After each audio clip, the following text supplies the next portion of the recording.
So recent figures suggest that the Commonwealth account for around 9% of total UK exports and around 8% of total UK imports.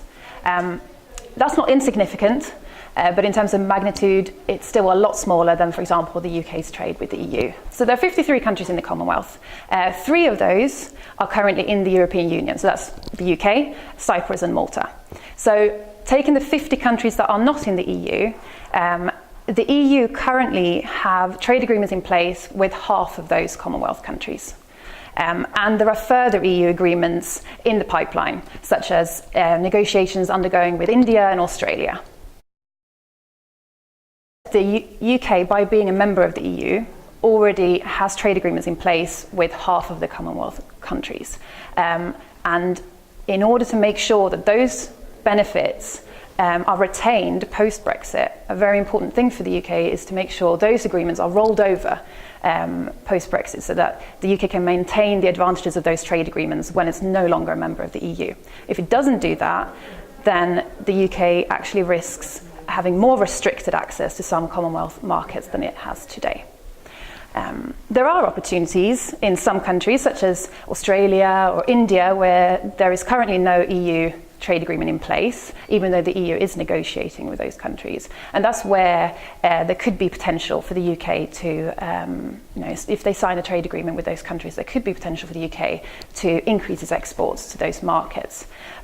But again, it's important to understand those trade negotiations are not necessarily going to be straightforward or smooth, as the EU negotiations have shown. So in international trade, it's not all about tariffs. That's an important thing, but other things matter as well. Distance matter because it affects transportation costs. Regulations matter. They can act as an administrative burden for suppliers that want to export or import.